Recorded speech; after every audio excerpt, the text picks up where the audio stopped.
know if it's going to be long-term or not, but I'm excited to find out what it looks like right now. It might only be one game. Yeah. You never know. But let's dive into the draft here and see what happens in game number 1. T1 on the blue side is theoretically an advantage, as they will ban away the Ashe. Kalista going to leave the Rift as well, and I think it makes sense for KT to target the bottom lane just a little bit, as the Yone taken away from VDD, and the Azir taken away from Faker. Kind of hilarious seeing the Azir banned away by the team that does have BDD on it, but of course, when they're red side, they want to deny it from Faker. As BDD versus Faker, Azir priority is always going to be really yes. High. The Shuriman Emperor is certainly a big one, as Ambessa also going to leave the Rift. Interesting here. The Aurora and Skarner, I think it's going to have to be Skarner that you're going to ban in this final spot. But they did leave it to last, which can sometimes trap you a little bit, because now you have to give the Aurora to Faker, or Doran, potentially. I mean, I'm okay with seeing Aurora. That one's beatable. Skarner is not beatable. It's barely killable. Aurora has been pretty tough to beat, though, at the same time. You know? Please ban the Skarner, guys. I think they will. Oh, no, it's Lilia! Oh, KT. Oh, KT. What have we... KT. Aurora, by the way, is sitting at a sub 50% win rate at the moment, and they're not going to get the Skarner, obviously. They're going to get the Aurora. We wanted good data. We wanted good data on Smash, and, like, what he's capable of. We're going to get no good data at all. It's a Skarner game. Well, oh, no. Cassante can get locked here. The question is what comes with it. Just for context, did you hear, like, I think it was Orcs that was talking about it this morning? Globally, Skarner has died once. I did not know Globally. That's wild. It's disgusting. He hasn't been played a lot, to be fair, because he's banned all the time. But yeah, that's a pretty good stat. That's a good stat. Yeah. Orcs can confirm that or deny it on the space, but I'm pretty sure that's what he said. And it feels good to say the stat, so I'm gonna stick to it. Varus, like I said, a pick that I associate with Smash, and Guma, of course, will be taken away here. So it's a nice prio grab. The Ashe is banned, the Kalista's banned, so we'll see what Smash ends up ultimately deciding on here. As Faker will get his iconic Victor, they'll opt into this over the Aurora, even though Aurora does have some good synergy with Skarner. Yep. And what comes next here is quite interesting because, you know, you have the Cassante face up here, so you could just counter pick there, or if you're afraid of what happens to Smash at champion pool, you could push something up here. I think an Ezreal makes some sense. Yeah. You can somewhat match range, keep yourself safe, but instead, they're looking at the Gnar into Cassante matchup. Can go definitely either way. Doran is a very practiced Gnar player, but so far, Gnar is moving in the territory of a fellow Yordle. I know he's a little bit older than that of Corki, but neither of them have found very much success here in the LCK. Vi is also up. So wow, that's a lot of high-priority picks for KT. Yeah, it's three pretty good ones. And it's going to really shut down a lot of immobile AD carries. They can ban the Ezreal that you were talking about now. Smash has a pretty wide champion pool. When you play next to Reckless, you kind of have to learn to do that, since he's a pretty eclectic support player himself. But, you know, he's played like Ashe Rumble lanes, and they'll ban the Xayah, which is another safe pick into the Vi. So maybe it'll be a Xayah plus Ezreal ban here for KT Rolster ultimately. And now for T1 on their side, we're looking at potentially locking down some of BDD's prio picks or some support picks for this Varus. They need someone that can kill a tank. That is what they absolutely need. Doctom, he might be playing the lethal tempo variety of the Varus. That will allow him to maybe do a damage to the Skarner. Talia's pretty good at doing a damage. Yep, I think Talia was a good choice for KT. Really good ban away as well, because Talia Vi, very powerful. BDD, a fantastic Talia. That ban that's money right there. Yeah, I almost wonder if, like, BD is going to be forced to play something pretty weird here, because he really needs to play... I love that ban. Yeah, the Elise support ban. I feel like he needs to play something like an AP carry, basically. And with Victor taken away, the Azir is banned, and the Talia is gone for, you know, some consistent damage there and some great follow-up for Vi. Playing Ahri into this doesn't feel great, you know? Target selection is going to be pretty tricky, even though they have the Vi already. I mean, you can play it, but it really leaves you very vulnerable to getting outscaled if you don't snowball the early mid-game. Yeah, I mean, something like a Rise almost would be okay here. Just don't know what he's going to end up opting for in this kind of unique position where they left Skarner up. Yeah, I hope it's not an Ahri pickup here, because the Poppy is still up and available, something that Keria could definitely play. Now, this is great. The ults you have to steal are amazing, but it doesn't do a lot of consistent damage, so you really need to set up some big engages with those ultimates you're stealing, and it works great with Vi. Now, they banned the Elise over the Ezreal, so the Ezreal ends up being a pretty no-brainer picker, especially now that they've over-indexed into the Sylas. This, I like a little bit less. I mean, it certainly is a lot of follow-up, but I think the Poppy is so valuable still, even into the Sylas that does want to be dashing around a lot. Vault Breaker can be cancelled, and Keria will have a lot of control of these team fights. Kasante's whole kit's kind of eliminated by this champion. Very, very powerful, and I would have loved it if Wei had just picked it, right? Could have just locked that one away themselves. Instead, it's going to be Keria and Smash playing the Poppy Kai'Sa towards the bottom side of the map. Don't know why I changed up the order, but there we go. Wei is thinking about just giving him the Braum, but instead I think a fair bit, like a bit of engage could be helping out here. Trying to get access to that Victor is going to be a big part of what KT Rolster need to do. I mean, they already have a lot of great tools to do that. It's kind of fun. I like the Rel here just simply because you have some combo potential with this, and it also allows to set up for more of Sylas's ult steals. Like, even if he steals the Chaos Storm, it works well with the Rel. Steal the Nara ultimate works well with the Rel. Steal the Sylas or steal the Skarner ultimate with Sylas and Impale with the Rel ultimate. I feel like it empowers BDD in a really cool way, while also gives Duckdom a pretty stable laning phase. And the Kai'Sa, I think it's not a bad pick necessarily, but I think it's very risky. There's a lot of ways to lock up a single target. You know, if Gnar hits somebody, then the Gravity Well is dropped on top of them. The Skarner's impaling, and Smash can follow up on all that very well. It doesn't have the same sort of long-term damage output that I would personally be liking to see out of something like an Ezreal or maybe even a Jinx. Yeah, when you have that insane front line. You've got a Poppy, you've got a Skarner, and it is very, very easy to just kind of front to back behind. It felt like a hyper carry composition was coming together. I think you're right. Maybe it like feels like a cop-out or something like that to have more of this explosive dive-style champion that augments a lot more, I guess, damage towards the top side of the map. But I still think that they will be able to utilize it to get a lot done. There will be a lot of magic damage coming out of this team as well on T1's side. We'll see whether Smash is going to incorporate some of the AD elements into the Kai'Sa that, honestly, we've been pretty underwhelmed with thus far, but maybe he'll surprise us. On the other side, Duckdom has, like, the whole team on his shoulders. He is all of the range here for KT, and he has been under the most scrutiny so far for KT, mainly because hype has been so good for Bro, and KT just loaned him away. Which is starting to feel a little bit silly. A whole lot that we're going to find out here in this game number 1 of the Telecom War. Let's get into it.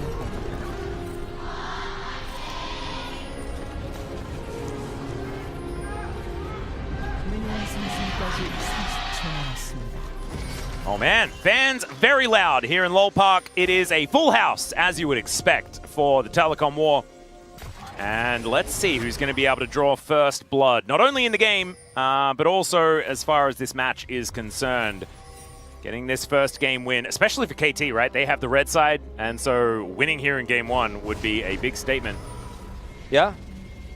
The Sylas into the Gnar always feels like one of those classic, you know, got him moves. And that was the original. And it was kind of one of those picks we'd seen in the past where Sylas was so strong in so many matchups, and then if you picked Gnar and left it open, it was like, okay, well, Sylas is strong anyways, and now also he has Gnar ultimate. It's a little bit more balanced. It feels a little bit more stable at the moment, but I do think BDD has a lot of great tools in this game. If they can have an explosive mid-game through him, you know, getting through the front line might not be their biggest issue, as we're going to see some vertical jungle potential start up here. Just going to pull this one away, but not actually heavily committing.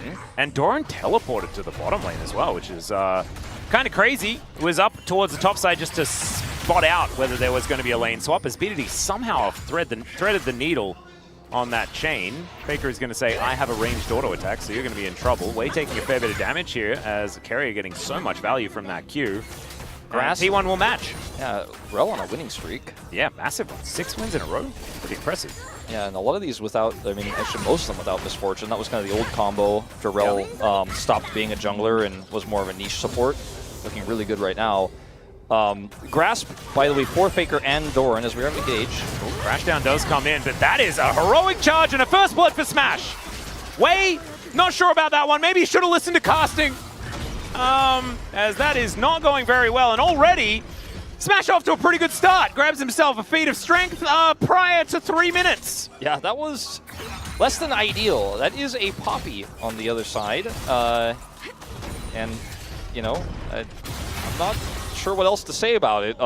Yeah, I get the idea of trying to get some Varus damage done early as lethal tempo, which you kind of expected considering the tanky front line that T1 does have in this game. And I liked, yeah, Chain's going to connect here from B2D. No electrocute since he went Conqueror, so it's not going to be the big whoosh that you're hoping for if you're a Silas enjoyer when you do get those chains. It's Grasp Victor as well. Yeah. Oh my god. I think it's wise though. This is weird because with the way this crashdown goes, Keria just gets the free shove into the wall and that's just it. Yeah. Like he basically like Keria stuck his foot out and then like Ray just ran and tripped over. Exactly. And did Wei not have his Aftershock up? Because it looked like he just popped like a balloon. I'm not actually, I didn't really check that. So yeah, I don't know. It didn't look like maybe the space can check it out. The space could potentially check it out, see what actually went down there, because that was certainly not what the Doctor ordered on the KT side of things, but it certainly was on T1's side. As Faker's going to be pushing on up. And Cuz is going to like B2D, deal with it, buddy. I know it's a rough lane, but just try and cope as best you can. Yeah, the grasp is really cool because it just makes it super annoying for B2D. Like he's constantly going to be trading down throughout this lane. Oner, nice try. Yeah. He's Scar though, so he cares very little. Yep. Cuz able to come in here, probably just going to hold the wave for B2D, or at least make sure that B2D can get something done, as Oner is going to have his back denied. This could be a big deal as Vault Breaker does come in, flashes in front to make sure that Oner can't get out, as B2D's going to flash in, lands the chains, and picks up his first kill, but Faker's going to immediately answer. Now you've got a Rel coming over, another Vault Breaker going to land. There's the crash down, but it's going to get the flash out from Faker, and he will survive. You really see how experienced Cuz and BDD are in this moment, though, to make that type of a call. The flash buffer for the Vault Breaker is there for Cuz. It's really well played. Would have felt a lot better, though, if it was First Blood and grabbing feet strength. I almost called First Blood because it felt like it should have been for that timing. As Keria goes in, gets a bit aggressive towards Dr. who can't really do anything without his support up here with him. Yeah, -1 cannon there as well. Ooh, speaking of -1 cannon, another one in the mid lane. Yeah. So this is really cool because BDD has this ward here, so he can stop Oner's back. Faker has very little mana, and there's no one here to really support, so it's Flash, Vault Breaker. BDD has the charge here as well for the stun, or knock-up, I should say. And Faker just comes over here and weaves that auto in. Does have to expend his flash in order to escape. Wait, almost able to come over here and lock him down. If he's just a little bit faster, it's different stories. Oh! And Doran's going to solo kill Perfect under the turret. All right. Missing a little context, perhaps. But that's good for T1. It looks like a level 6 advantage and a little bit of hyperproc setup to whittle him down. Maybe. Yeah, and a little bit of no flash and being, I guess, dead. I don't know. Yeah, I guess we'll check that one out in the replay. Yeah, we will get that information for you guys. I'm a bit perplexed as of right now. There are some pretty gaping holes in gold around the map if you're a KT fan, though, and this is just one of them. It looks like he just whittled him down earlier. Well, it's level 6 off the last minion and has his Meganar. Does the Unstoppable get used? He just gets not into the wall. Wallop. He doesn't. Crush him. Yeah. He doesn't get to Unstoppable his way out of that one. Huh. Yeah. Sometimes he's get chain CC'd.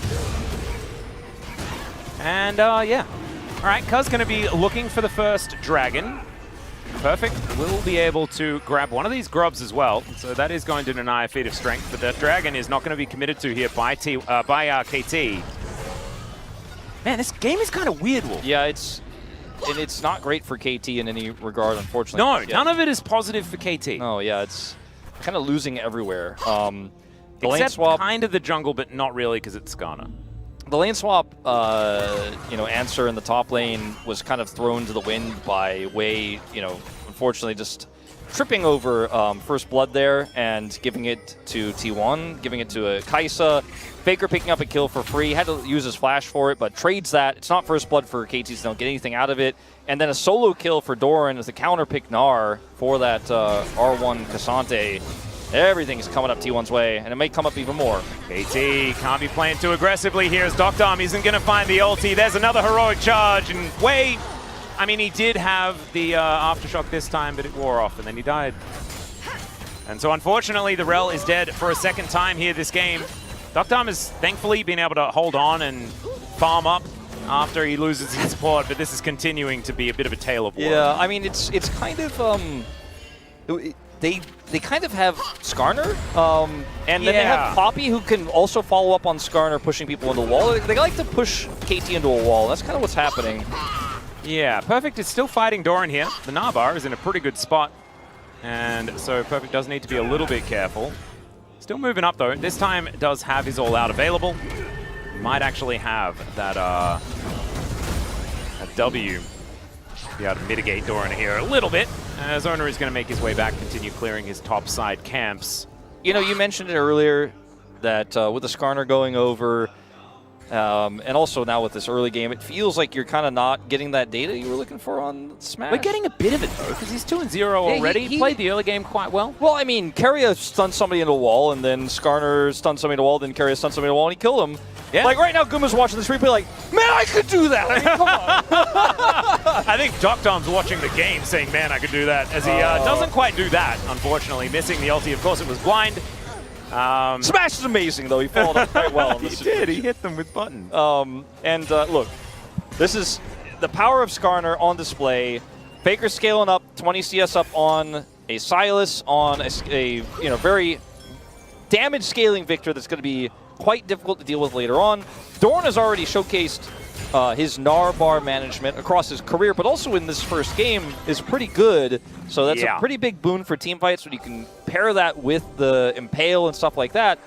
I'm mostly concerned for T1. The one thing I'm worried about is what BDD can get done with the Silas and his steals. Well, there is a Chaos Storm available, and there is the cease and desist. Cuz not going to let him live this time, and BDD is able to finish that off. His flash came off cooldown like 2 seconds after he died there. So a bit unfortunate. I think Faker was going to be dead with or without it. I think so. That's not really what I meant when I said I was concerned about BDD's ult steals, but that's another example of how you can utilize the Silas pick quite well. Ooh, Cuz is actually going to look for it again. Q just barely out of range on Perfect side, but they get a very early flash. T1 going to move over and look for this first dragon, though. That'll be the first quarter of their second feat of strength. Sandals being put together quite nicely. Yeah, and this is utilizing their bot prio very well.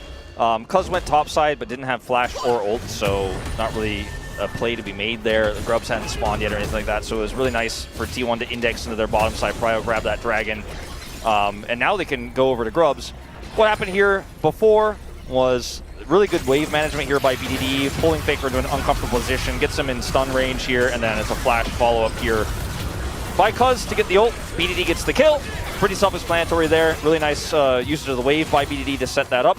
Yep, and now has his dash cannon completed. Oner is up, taking this second round of Grubs. We'll give them 5 if they're able to get all of them. That's actually a big deal, and you can see that Vi is nowhere near. Plus second feat of strength. Yeah, and that means that they only need to get the next objective. Yeah, second part of the second part, yeah. Yeah. The second third of the second bit of the feat of strength. They're gonna be able to buy new shoes. Sandals are incoming. Incoming. That is gonna be 5. So there we go. And T1 have a lot more pushing power, as well as getting very, very close to having new shoes, which is pretty nice. Trying to set up a dive here onto Faker is going to be quite challenging since his flash is back up now, and he is Victor, so he has that gravity field, and they're not going to opt into it. Poppy was nearby. That was the wise choice, although KT really needs to find some picks like that in these neutral moments, in these lull states. That was a really cute boomerang. Yeah, it was very cute, very annoying. And fortunately, this won't be one of those finds for KT. And I still think there is, this is not a gold lead that's insurmountable. You know, there's a lot of great ults to steal. There's a lot of team fighting power here for KT, especially because as Varus in a brawly composition that has a Silas and a Vi like this. Ooh, and he has gone lethal tempo. Yeah, he has. He's done the right thing. Yeah, exactly. So with this Varus, like he's set up to actually follow up really well to this front line if the engages are good for BDD. And so far, he's had a pretty good time of it. Let's see what KT can get done in some of these upcoming Dragon fights, this Herald as well, where they really want to snowball this mid-game. They're behind, but they can certainly turn the game around. Cuz going to steal away a Gromp. That is good news. His Oner's coming in, and he's gone out. Impale now picked up for BDD. That's a high-value one for Faker with it, as BDD not wasting any time wanting to make sure that that hijack is on cooldown and off cooldown as quickly as possible. Not that it actually really changes it too much. It's almost never going to be useful in the side lane against Faker, so he was like, all right, I have it, you can't dive me. You're not diving me, I better go for something. Yep. He almost got it, but nice try there. Maybe hasn't played a lot of Skarner as well, so the ranges are a little bit out of whack. As Dr. I'm going to finish his Blade of the Ruin King as item number 1. The on-hit Varus well and truly confirmed, which we'd like to see. Items coming in. First one's done for basically everyone on the side of T1 except for Keria, who does have his Swifties now, which is certainly important. Faker still needing to go back home, but I think does have the cash money to collect that one. And the gold lead for BDD that he did have from all of those kills is not even really existent anymore. 20 CS up is Faker, and he did manage to get a kill earlier on as well. So 2,000 gold remains the lead here for T1. They just have so many tools here in this this mid game. Oner can just press this button over and over again, and Doctom, he had flash, guys, and he uses barrier and dies. Yeah, I mean, it's cool to not flash if you don't get hit by anything, and he thought he could, or he thought he could avoid, but he unfortunately did not. I think flashing in this situation is dead. There's an impale. Oh god. And Wei's gonna have to flash. He does manage to do so, as at least they do manage to get some damage onto Keria. Cease and desist, as another crash is gonna come through. Cuz is dead. You didn't ban Skarner, guys. As all right, let's see what BDD can do. Diving towards Smash here as best he can. Gets a killer instinct, but he's dead. Wei's dead. Faker's in there. They're gonna take down the turret. This is a catastrophe. What is going on? See you in game 2. That's all I can say. That was almost really cool, right? Doctom almost got out without using his flash. Well, Chains of Corruption here as Doctom is looking for the 1v1 against Faker. Death Ray almost kills him as the piercing arrow does a lot of damage, but not enough to kill him. They almost turned that fight. They almost killed Faker. Yeah. But a lot of almost stacked together. It's up being a whole lot of 0, actually. Only counts if you can succeed. And that's another turret down. Yep, they got the strong shoes as well from that mid lane outer turret falling down. Then they would have got another one. Because Doran is winning this side lane ridiculously hard. Doctom charges his Q. He's like, okay, I'm just out of range of this. And unfortunately, he's not, actually. And if he was, then it would have been cool. They'll flash. It's great. Probably should have just flashed up and said, okay, well, I lost my flash. You let him have Skarner. It's not my fault. You know, no one's going to judge you for that, for using your flash there. But not using it, we will judge you, unfortunately. Then, in this moment, Wei is able to pull Keria back. That means he doesn't have those key abilities for the follow-up that KT want to go for here when BDD shows up. BDD doesn't use the killer instinct that he steals. I don't think he could. Yeah, he can't. Yeah. So, yeah, he just dies. It was kind of a bizarre decision. The Wei also loses life, where Faker has to use, well, he doesn't have to, but he opts to use his TP, so that's like one small victory. And then you almost killed him afterwards, Duckdom, but then you didn't. And now it's a 5,000 gold lead. We are heading towards a Cloud Soul as well. You love to see it. T1 are the best at getting Cloud Souls, man. I swear to God, this team never lets me down. And so they're going to be running pretty quick if they're able to lock these up. I mean, Faker has an arm guard because he has all that extra money, and I mean it's a fine choice. He's very safe. Yeah. And this next Herald fight, I think KT feel like they have to. Okay. Oh dear. Oner's coming in. Wei's going to stop him. They're going to see whether they can kill Doran. He gets the Mega Gnar. Don't know about the flash, but it's going to do its job as Wei is just dead once again. Perfect and Faker are fighting. The Cassante doing some work here as they take down the Silas. Oner is deciding where he wants to drive, and you can see up here, nothing going to come of that battle. Yeah, KT, I mean, it's just not working. Smash has a perfect KDA Atlas. Yeah? It fits right in. It's looking real good. As Doctom, all right, lying in wait, wanting to get the Chains of Corruption. He hits it on the Skarner, and then gets impaled, and now he's dead. And the Skarner, did he notice? I'm not entirely sure. Another heroic charge coming on through here onto Cuz. Decent crash down, though, as Keria may be falling, but not before Wei goes down. It's a double kill for this Skarner. Look, I don't know whether the win rate of Skarner is going to be changing, but deaths did double. Yeah, globally, apparently. Yeah. That's great. They could even triple. Probably not, actually. No, I don't think so. Not anymore. I'm saying it's possible, okay? Yeah, this is unfortunately KT like, we have the numbers advantage here, but look at what's happening on the mini-map.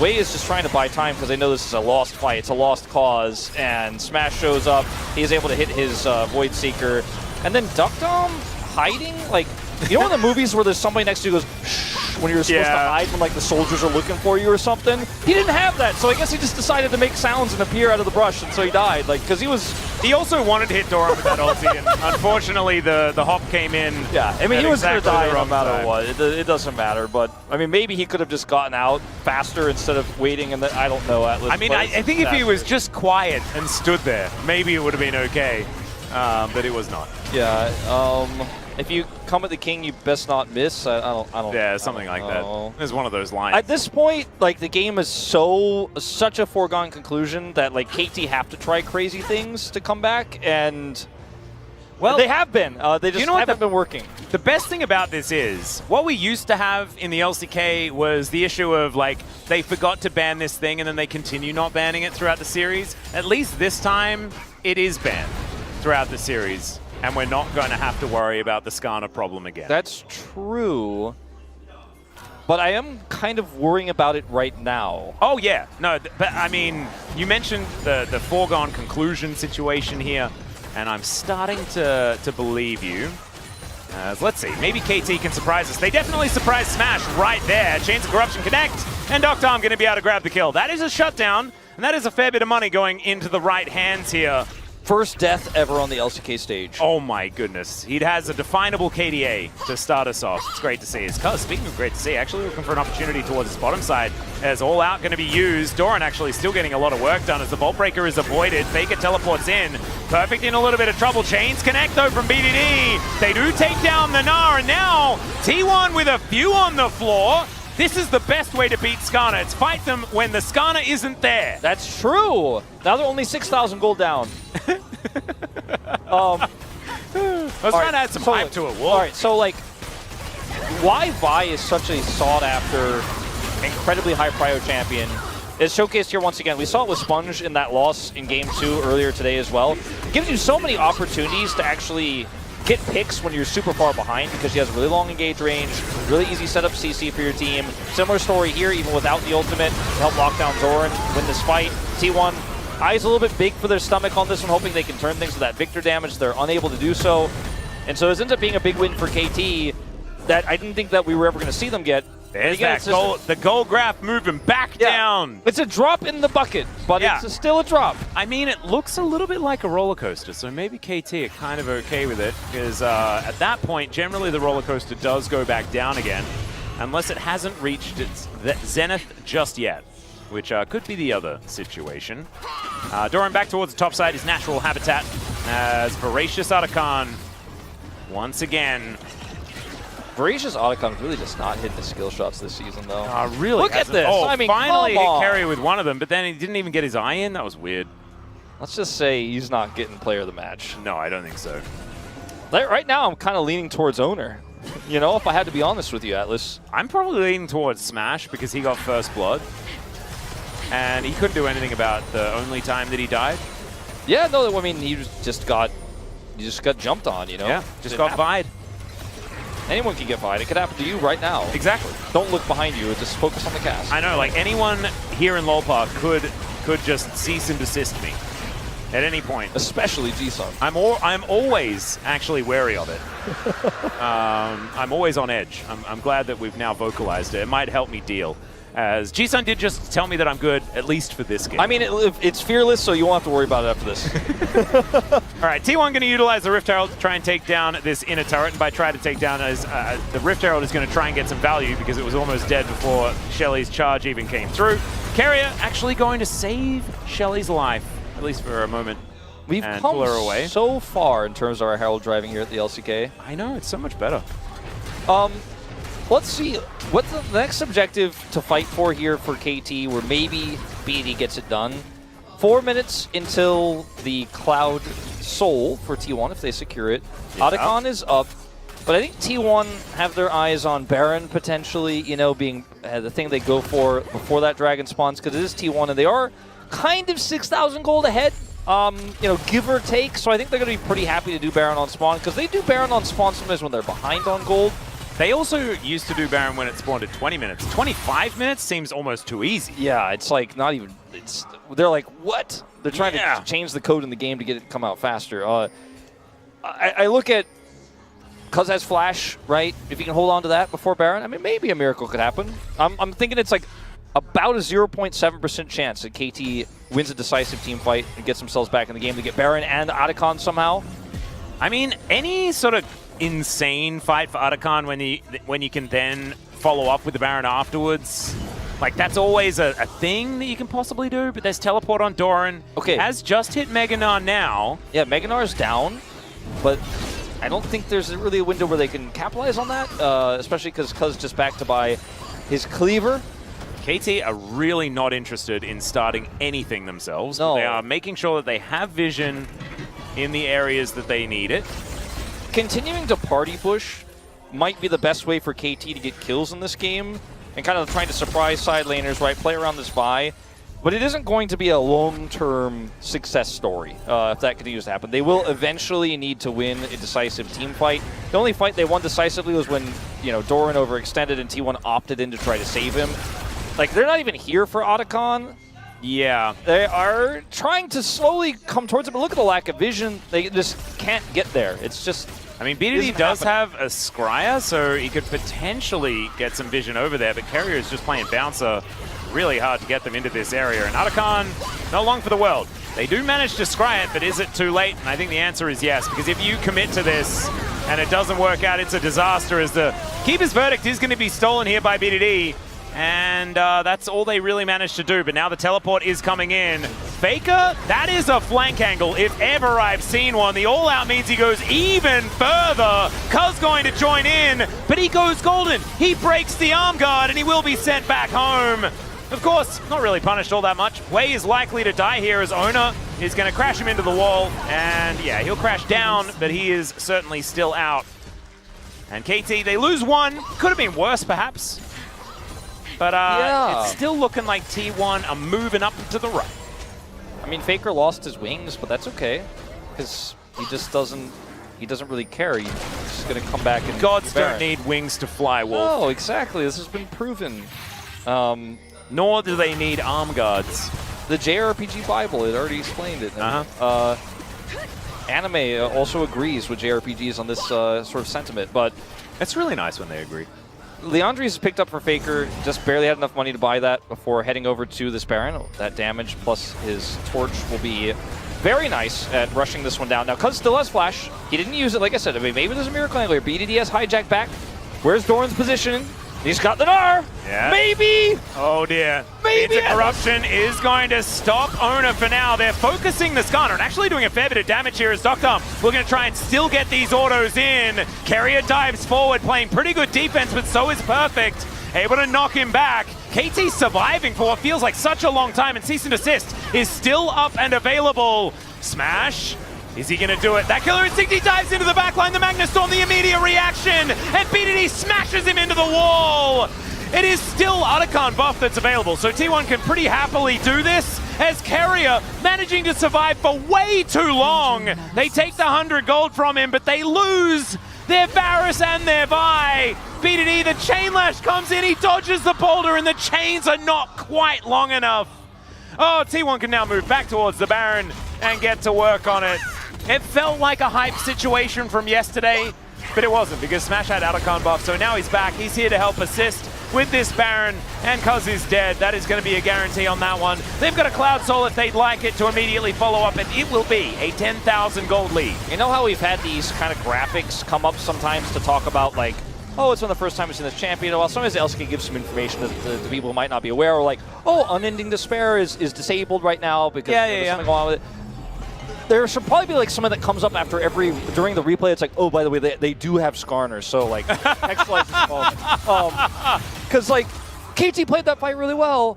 BDD got the Gnar steal, and he had like 2 opportunities to maybe flash in and go for the play, but the follow-up wasn't going to be there necessarily, so he waits and waits and waits, and when he finally uses it, it's just too late, unfortunately. And even if he gets a big one, they'll have wings, right? They're going to res, they're going to respawn. It doesn't necessarily matter. And That was their one chance, their one fighting chance, and now it feels like there's just nothing left.